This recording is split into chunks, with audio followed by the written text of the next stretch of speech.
Always true.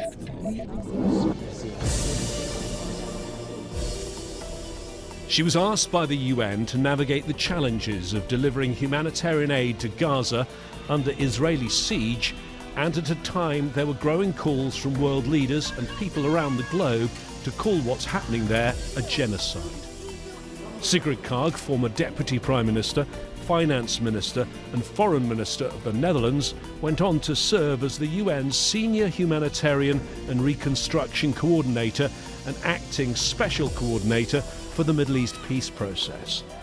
From blocked aid trucks to broken promises, she stood at the fault lines of diplomacy where international law meets political reality.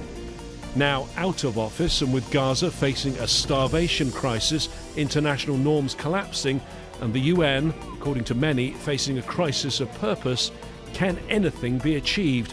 And what future is left for the rules-based international order when even humanitarian principles are no longer guaranteed?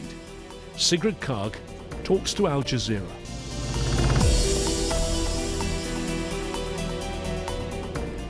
Sigrid Kaag, thank you for talking to Al Jazeera. You just finished your term doing two important UN jobs. I'm told by senior UN sources you could have sought an extension and stayed on.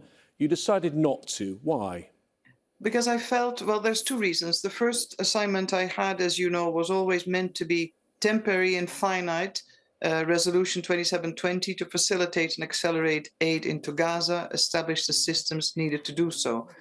That resolution came at a time when everybody thought that somewhere early 2024 there would be a ceasefire around the corner. Little did we know the horrors would continue. The role of Special Coordinator for the Middle East peace process is something I did out of duty, out of a leadership responsibility, but I always made it very clear that I felt that role was a product of legacy, of a UN engagement at a time when the Oslo Accords were signed, and ever since then, the role of the UN in the political process between the Israelis and Palestinians had increasingly become a very marginal one.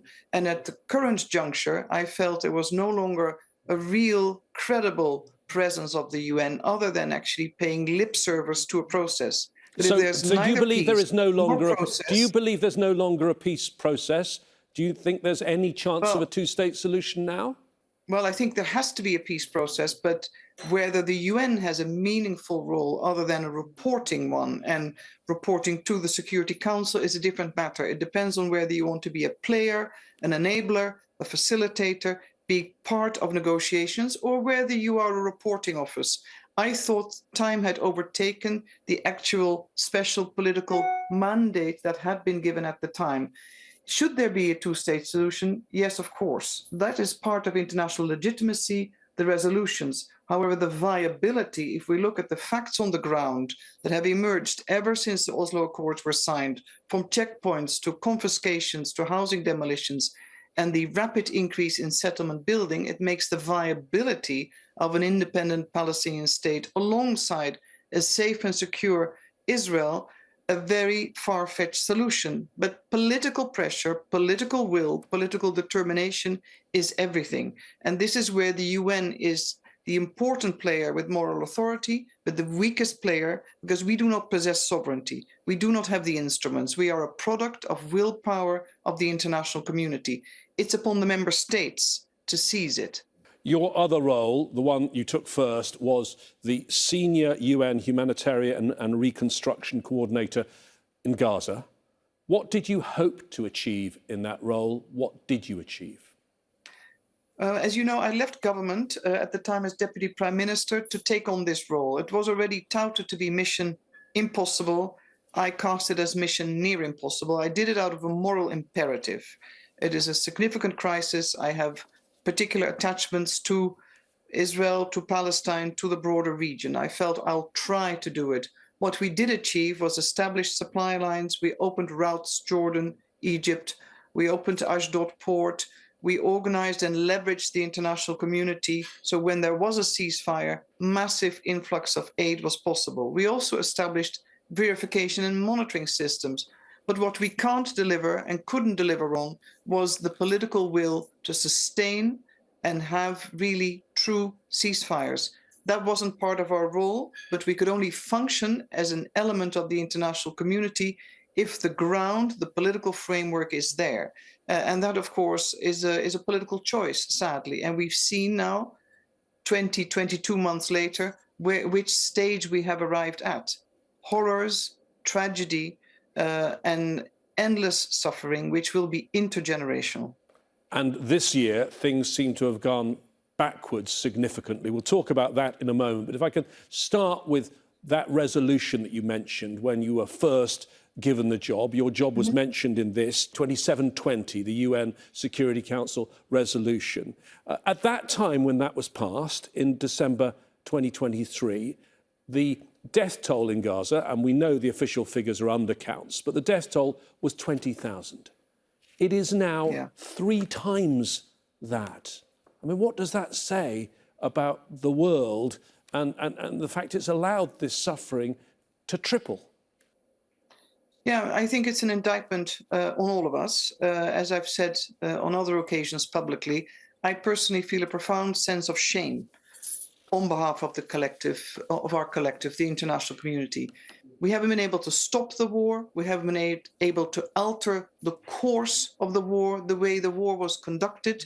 The hostages are still suffering, and families are still waiting for the return of the remains of those who died in captivity. Across the board, civilians have been victimized.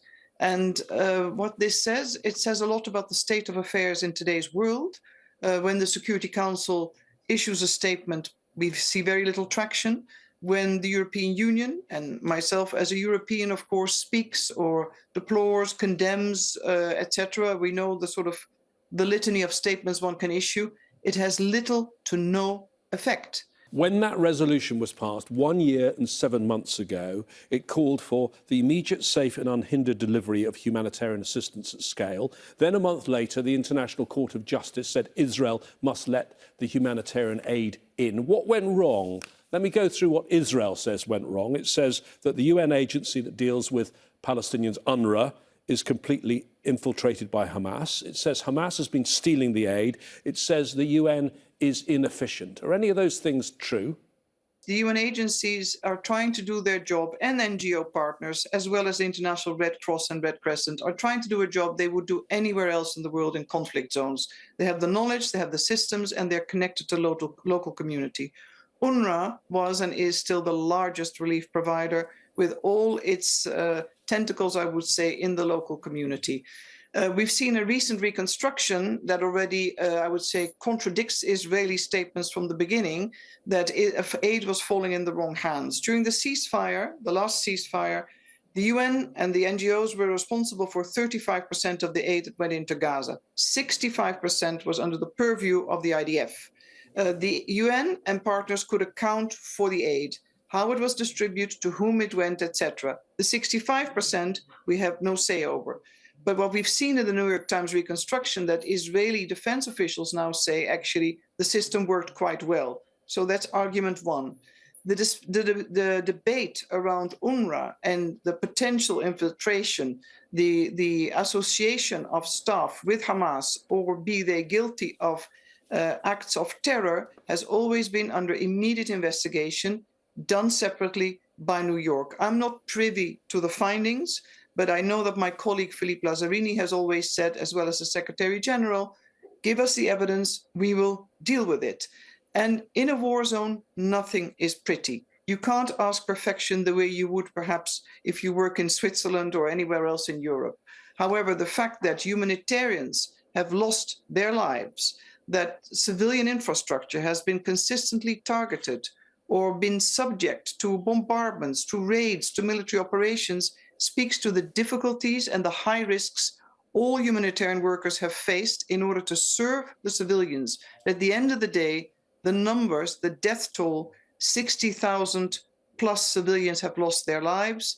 That is a horrendous figure in today's age, in 2025, televised, recorded, on everyone's iPhone. We cannot pretend we didn't know. It is happening under our very eyes, and we are collectively unable to stop.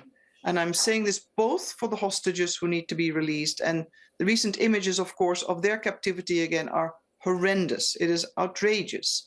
At the same time, 2.1 million civilians, a high number of children, an even higher number of children under 5, are suffering immensely, and I think unimaginably. And let me add to that. Yes, let me add to that. People are now starving to death. People are now starving to death in Gaza. Is there any reason for that other than the fact that Israel is obstructing aid, is stopping aid in? If Israel let a free flow of aid, people would not be starving, would they? It is correct. There is no reason aid is being levied as a negotiating tool. This is not what international law calls for. Israel is the occupation authority, has been for a long time. Israel controls what goes in and out. Israel knows what goes in and out. Aid is a duty. It's a duty in war. The free access to assistance is part of international humanitarian law. Are there ways to discuss, as I've often said to my Israeli counterparts, are there ways to improve the way we work, how it can be done? The UN and partners have always been open to those discussions, but a blockage as part of warfare or as a negotiating technique is not what should be happening. You have been dealing with Israel, and relations between the United Nations and Israel have been difficult since October the 7th, 2023. In fact, the Israeli Prime Minister Benjamin Netanyahu has not had any contact at all with the UN Secretary-General Antonio Guterres in that time, and it's very rare that Israel speaks to UN officials. You, as a former Foreign Minister and Finance Minister of the Netherlands, became the UN's point person. How difficult was it dealing with Prime Minister Netanyahu and those around him? Well, I think I've always been, we've always had very correct meetings, if that's the appropriate wording. It's always been an exchange. So I wouldn't call it difficult, but ultimately you'd like to see that you see a shift or a change as part of the conversations. Now, I've never gone into these meetings naively, because I know the relative standing of the UN in the eyes of the majority of Israelis, and particularly this Israeli cabinet.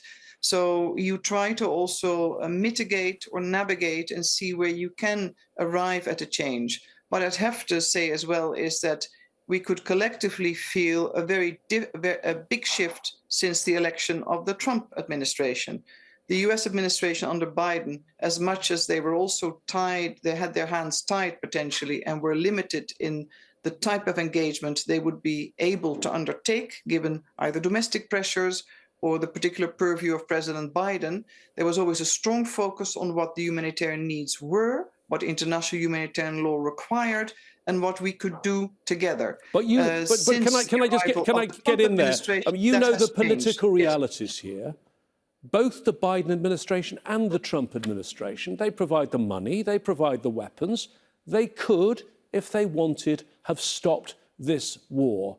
President Biden and those around him could have ended the war during the very first ceasefire in November 2023 if they'd put their foot down. Could they have not? Yes, but we know that's a reality, that neither Israel had any inclination, and particularly in the early period since the trauma of the terror attacks of 7th of October, the empathy button writ large in Israeli society just wasn't there, and the entire focus was on the hostages and a feeling of profound anger. The Biden administration had, I think, its own limitations, not only in an election year, but there's a significant parameter when it comes to American willingness to actually pressurize Israel to undertake course A or B. For that same argument, you could argue there could have been a Palestinian state long time ago, had the one and only, with the instruments of pressure, the United States, been engaging in a way that it would actually shifted the needle. There are two players in this. It's the US and Israel, and everything else is extra, to my mind.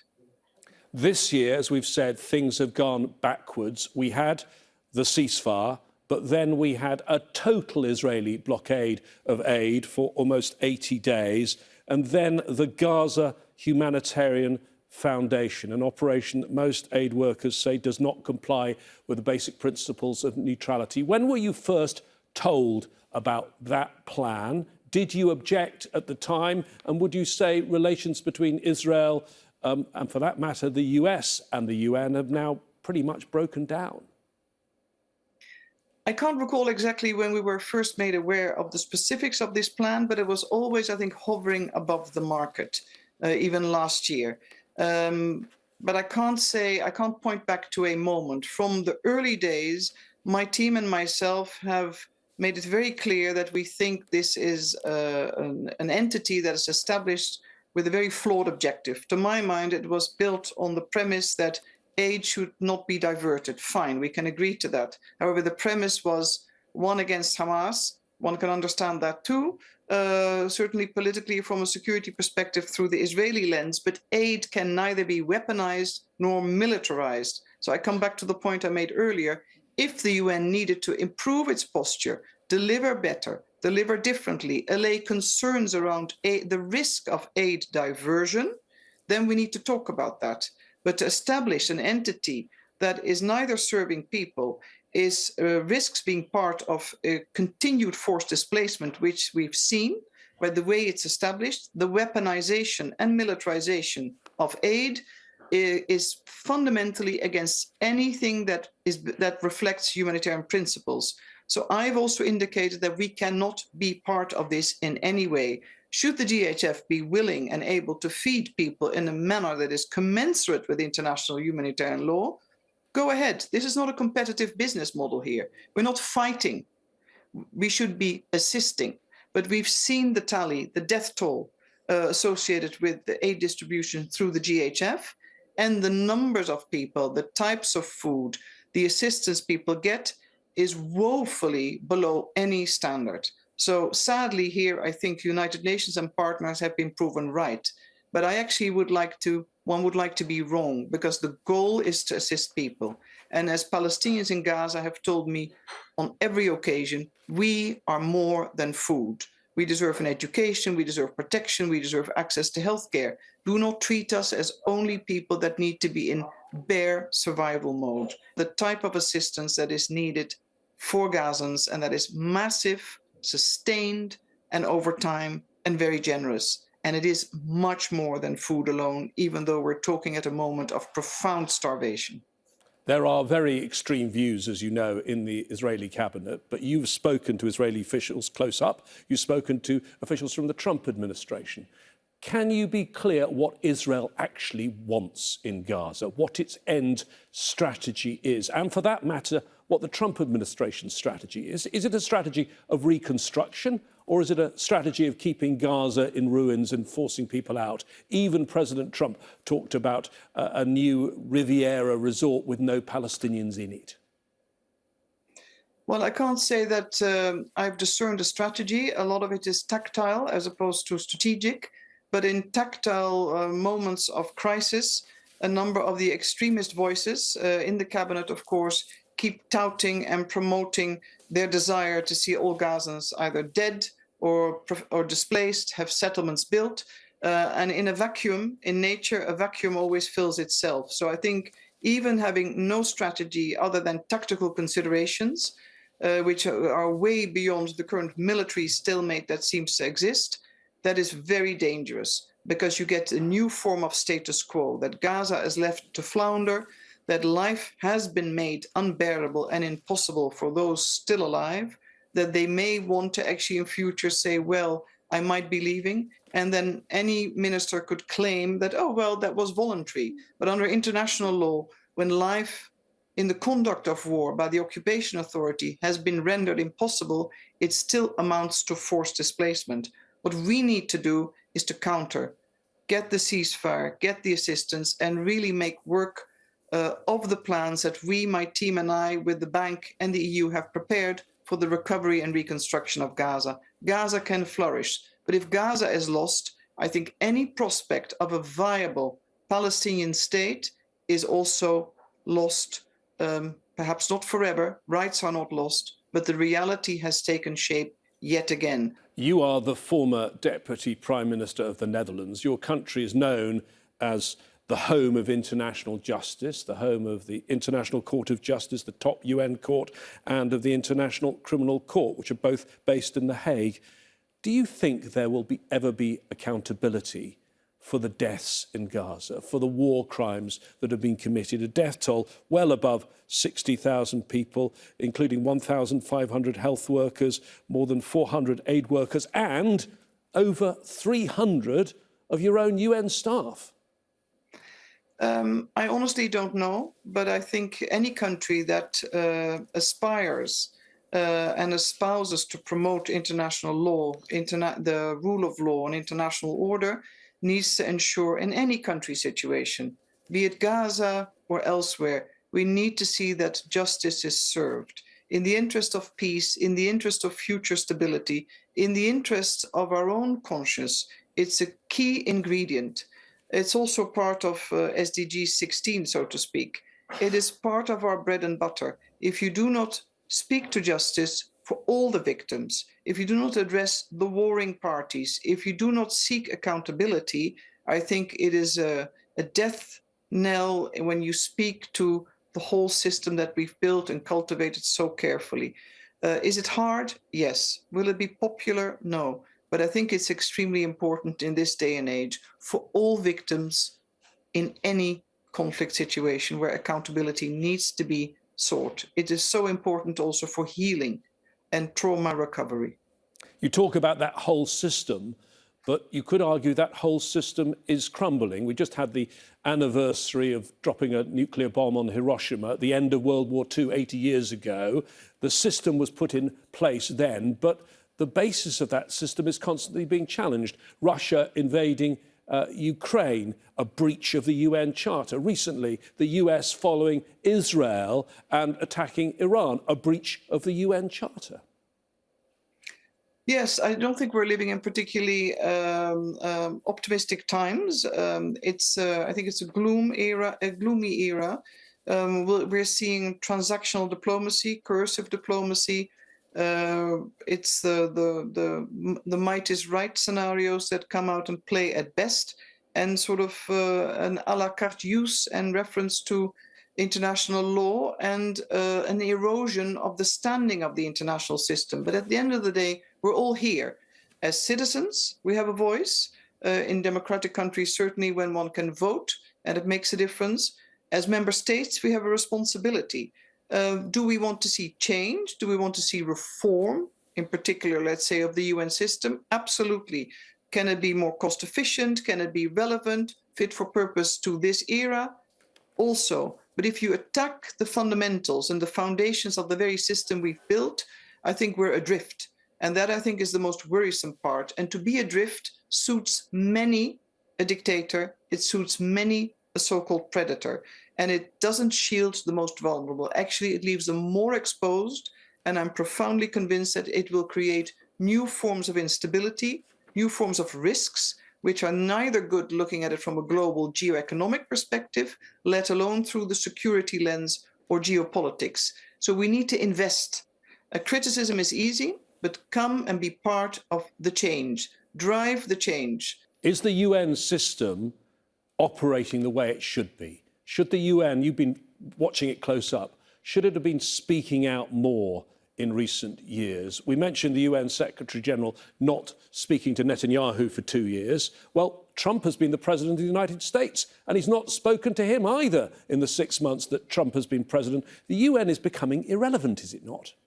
I'm particularly concerned about the sort of the small role that the UN has been given and owns when it comes to peace and security. And that is something, an area where I think a significant reboot is really important. But again, the UN cannot impose it. It needs to be empowered. The UN can come with good ideas, bold suggestions, but you need to be given wings to fly, and member states, civil society, and different actors can give the UN that very sheer possibility. And I'm a firm believer in risk-taking. Stick your neck out. Yes, it could be chopped off, so to speak, proverbially, but the risk of failure is less than the risk of inaction, because inaction also renders one complicit.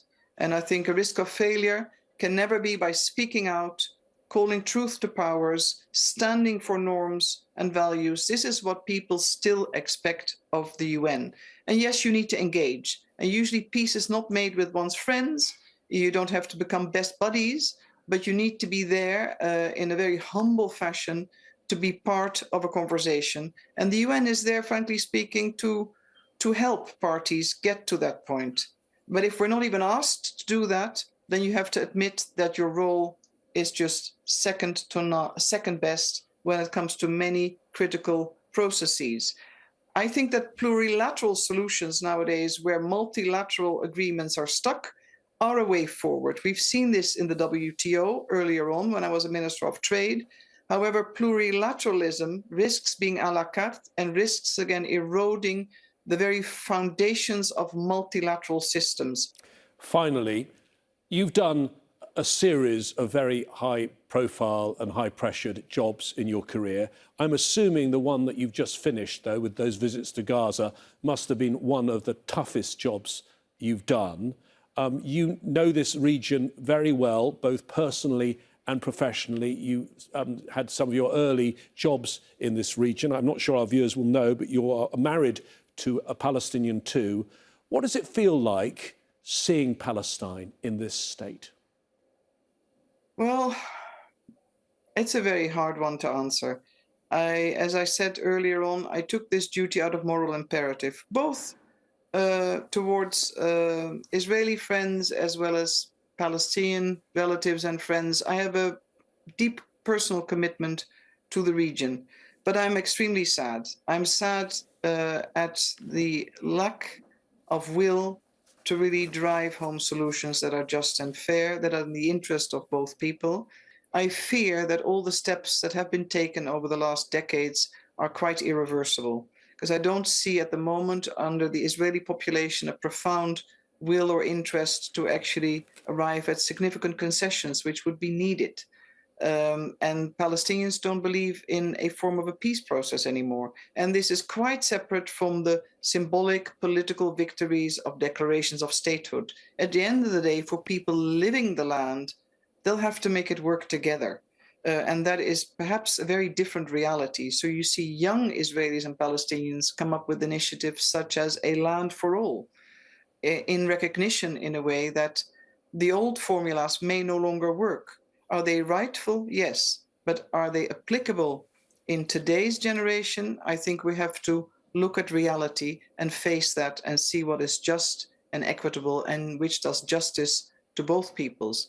But sadness at the loss of lives, particularly children, the amputees, the thousands and thousands of orphans without a single known living relative, coming from families that are extended, as you know. This is not a nuclear Western family. I worry for their future and I worry for their trauma. Sigrid Kaag, thank you for talking to Al Jazeera. Thank you.